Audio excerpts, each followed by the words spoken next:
Bueno, hemos tenido un poco de turbulencia estas últimas 2 semanas. Lo que aconsejo hacer después de la experiencia que he tenido a lo largo de mi vida es que traten de no estar sometidos a las emociones, sobre todo las emociones cuando existe pánico. Hay que tener mucho cuidado con el pánico.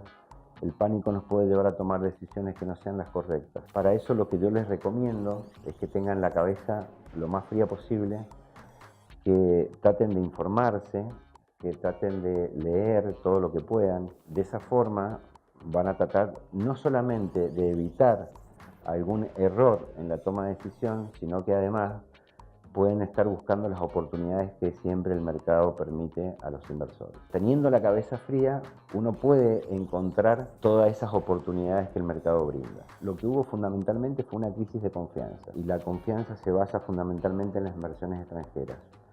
El modelo de sustentabilidad que tenemos es sin ninguna duda el financiamiento del exterior.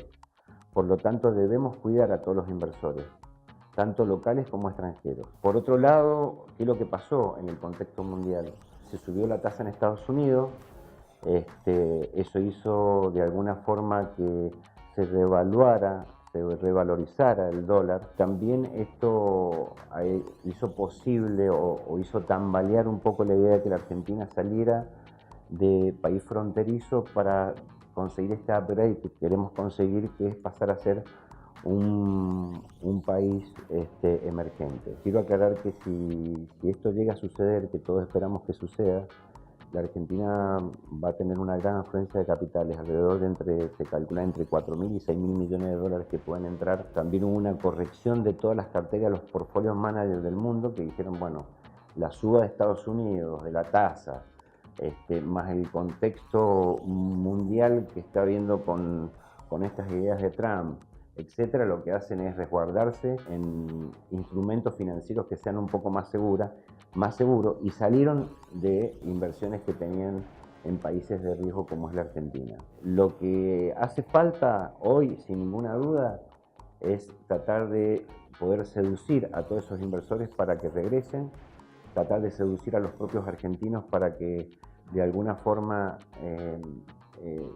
sepan de que tienen un montón de instrumentos nuevos, que no es aquello que nos recomendaban nuestros padres y nuestros abuelos, que las mejores inversiones son los dólares o los inmuebles, sino que también existen instrumentos en el mercado financiero que nos pueden permitir tener muy buenas rentas, como son, por ejemplo, los bonos en dólares, y también, ¿por qué no?, las LEVAC, sobre todo las que tienen vencimiento de corto plazo, de junio y julio. Existen oportunidades en el mercado, hay que mirarlas, y les puedo asegurar que hoy el gobierno tiene todos los instrumentos y todas las herramientas como para poder salir de esta mini crisis que hemos tenido. Hay que esperar para ver cuáles son los resultados. En el mediano plazo lo vamos a empezar a tener, y esta crisis dentro de 30 o 60 días va a ser solamente algo que va a quedar en nuestro inventario. Así que les recomiendo a nuestros clientes que empiecen a ver las oportunidades que las hay. Pasó el supermartes, el Banco Central logró renovar el 100% de las LEVAC y la crisis de confianza desatada parece haberse calmado. Pero hay todo un nuevo contexto político y económico que se abre a partir de ahora. Lo primero, el avance de las negociaciones con el Fondo Monetario Internacional.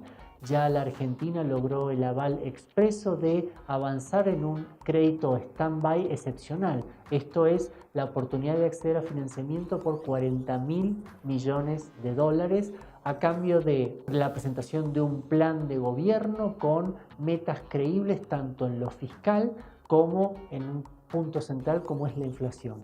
Lo otro que tenemos que tener en cuenta es que se abre todo un nuevo contexto en materia de tasas de interés, porque están históricamente altas, las LEVAC están pagando 40% y a partir de ahí se reacomodan el resto de las tasas del mercado. Tenemos un nuevo piso techo para el dólar con una cotización que está en los 25 pesos cuando a fines de abril estaba en 20,70. Y lo que sigue siendo un problema y es la madre de todas las batallas que enfrenta en el corto plazo el gobierno es la inflación. ya está descartada la meta del 15%, pero ahora el gobierno ha quedado casi sin metas y con un horizonte muy complicado a la hora de ver cuánto de la devaluación se traslada a precios, y ese es el interrogante más delicado que tiene por delante la economía argentina.